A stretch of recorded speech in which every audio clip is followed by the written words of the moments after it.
Eu saúdo você que está me ouvindo com a graça e a paz do Senhor Jesus. E eu chamo a sua atenção para uma leitura da Palavra de Deus que nós vamos ler no Salmo de número 32. A semana passada nós começamos uma mensagem chamada 5 fases do pecado. E eu falei da primeira fase do pecado e da segunda. A primeira fase é que o pecado traz prazer. A segunda fase é que o homem tenta esconder o seu pecado, é tentar esconder o pecado. Nós vamos falar das outras 3 fases agora. Davi no Salmo 32 ele diz: como é feliz aquele que tem suas transgressões perdoadas e seus pecados perdoados, apagados. Só esse versículo. Olha, o pecado é algo que muitas vezes traz prazer à vida, mas ele é colocado no anzol da morte. O homem, ele se engana, sabe, achando que está tendo proveito, quando na verdade ele está caminhando para algo horrível. Então, a primeira fase do pecado, igual eu disse, ela é que o pecado dá prazer. A segunda é tentar esconder o pecado. A terceira fase, já entrando aqui na terceira fase, e a pior delas, prezado telespectador, são as consequências do pecado. As consequências, essa é a pior parte do pecado. Olha só o que Davi sofreu por ter pecado. Depois de quase um ano, Deus usou o profeta Natan para ir falar com Davi. Só para você entender, na época lá do rei Davi, do Antigo Testamento, Deus ele falava com o profeta ia no rei e o rei julgava a causa. Era assim que funcionava. Natan, o profeta, ele vai até Davi e ele chega em Davi e diz: olha, eu trouxe uma causa para você julgar, Davi. Aí o rei Davi diz: vai, manda aí. Estou falando com as minhas palavras, manda aí, vai. Aí o Natan diz: olha, Davi, tem um rapaz, um homem muito rico, mas cheio de gado, cheio de ovelhas, abastado, um homem muito rico. E o seu vizinho é um homem que mora num casebre, numa casinha bem simples. E esse homem só tem uma ovelhinha, apenas uma ovelhinha, que ela foi domesticada, os filhos dele dão de mamar para essa ovelhinha. Aí Davi diz: vai, então tá, tudo bem, continua. Aí o profeta Natan diz: olha, Davi, chegou um visitante na casa do rico. E o rico pediu para alguém ir lá e tomar a ovelhinha do pobre. E trouxe a ovelhinha e matou a ovelhinha para dar para o rico. Quando Natan disse isso para o rei Davi, o rei Davi disse: digno de morte é tal homem, que ele devolva 4 vezes mais. Natan, o profeta, então põe o dedo no nariz de Davi e diz: tu és esse homem, Davi. Davi, Deus te deu tudo. Deus te deu o trono. Deus te deu riqueza. Davi, se você precisasse de alguma coisa a mais, era só pedir e Deus te daria, Davi. Mas você matou o marido de Betseba, o Urias, o Eteu. Você fez isso, Davi. Olha, Davi, Deus perdoou o seu pecado, mas a espada, Davi, nunca mais sairá da tua casa. Você colherá as consequências desse pecado.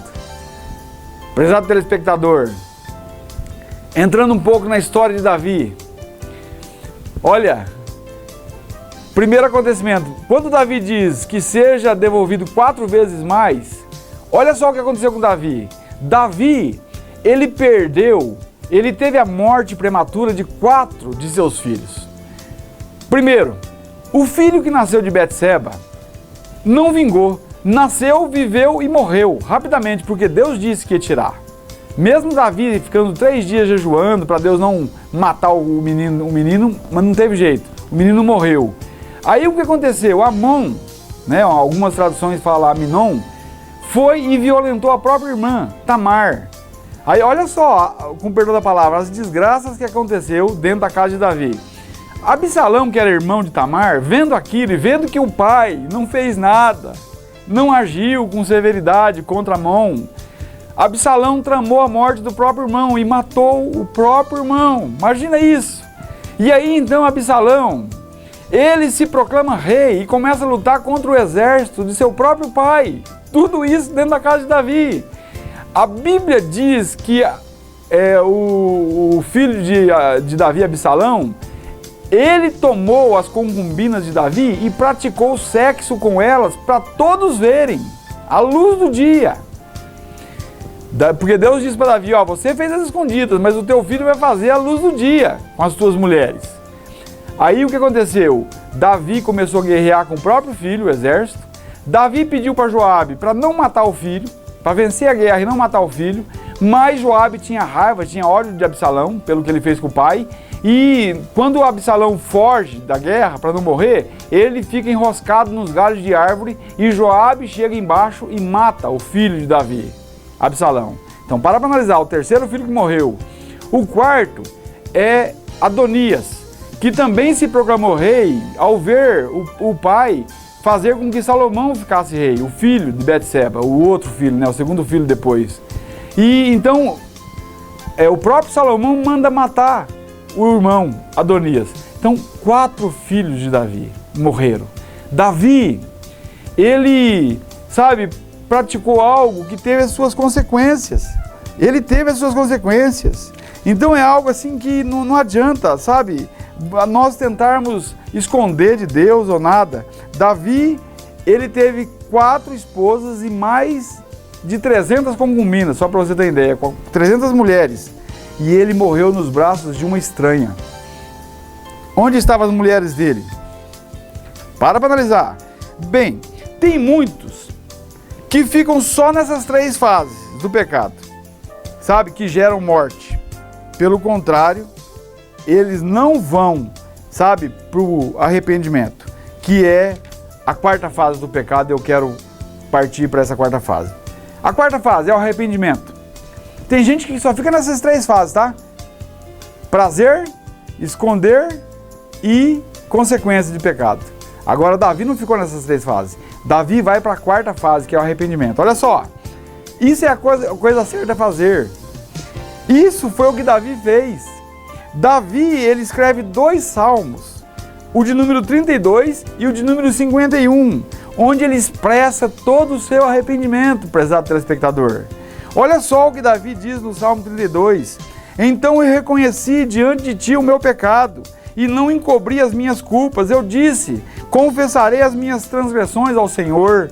No Salmo de 51, Davi vai dizer assim, tem misericórdia de mim, ó Deus. Por teu amor, por tua grande compaixão, apaga as minhas transgressões. Lava-me de toda impureza, de toda a minha culpa e purifica o meu pecado. E Davi diz, cria em mim, ó Deus, um espírito reto, um coração puro. Não me expulses da tua presença e não retires de mim o teu Espírito Santo. Agora, para analisar. Davi diz, sustenta-me com um espírito quebrantado, pronto a obedecer. E então, meu Deus, eu ensinarei os teus caminhos aos transgressores, para que os pecadores voltem para ti. A palavra grega para arrependimento é metanoia, que é mudança de mente, significando uma mudança de rumo, uma mudança de atitudes, uma mudança de vida. Nós precisamos nos arrepender dos nossos pecados, sim. Olha, nós ofendemos a Deus, nós ferimos a sua santidade.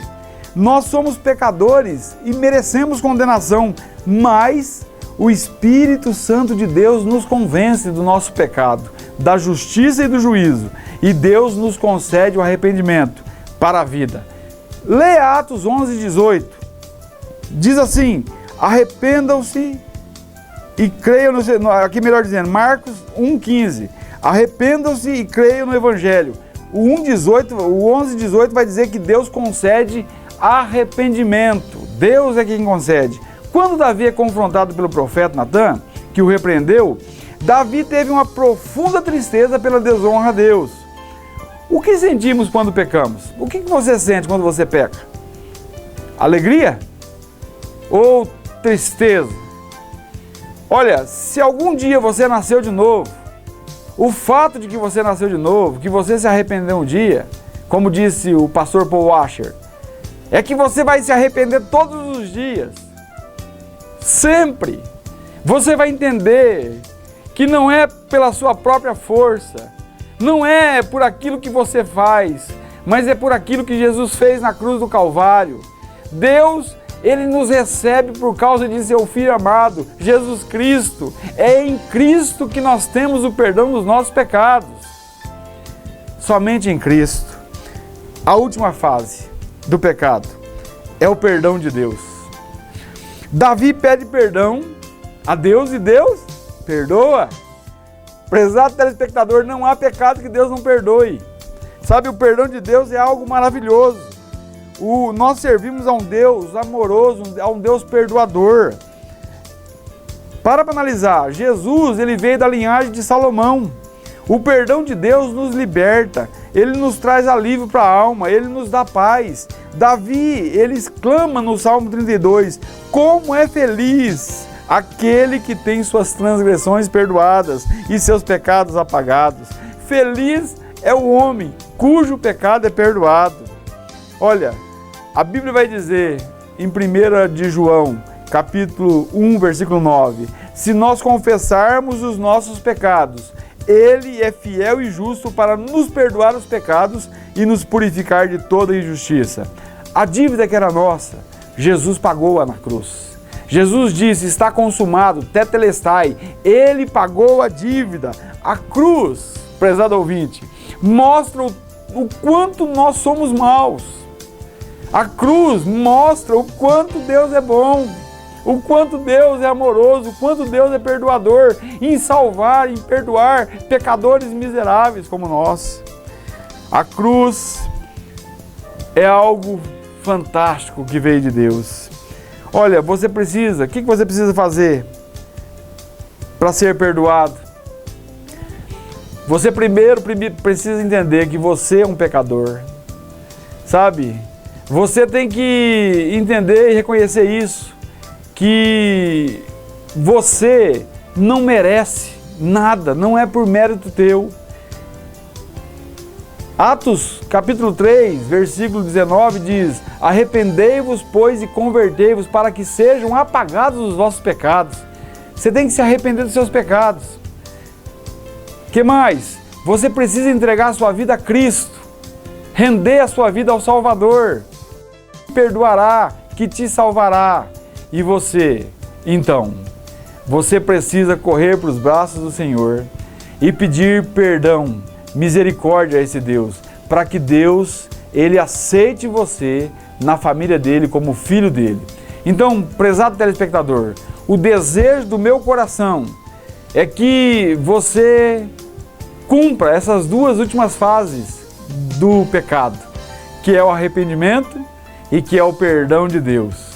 Que Deus, por meio de seu Espírito Santo, convença você de que você é um pecador, de que você precisa se arrepender e Ele te perdoe de seus pecados e que você possa viver uma vida de paz, de alegria, de satisfação aqui na terra, na presença de Deus. E depois, então, quando você partir ou quando Jesus voltar, você possa morar com Ele por toda a eternidade. Isso é a coisa mais fantástica que pode acontecer. É por isso que Davi, no versículo 1 do Salmo 51, ele diz, feliz é o homem cujo pecado é perdoado. Que Deus perdoe você, que Deus alcance você com a sua graça. Em nome de Jesus, que Deus te abençoe. Amém.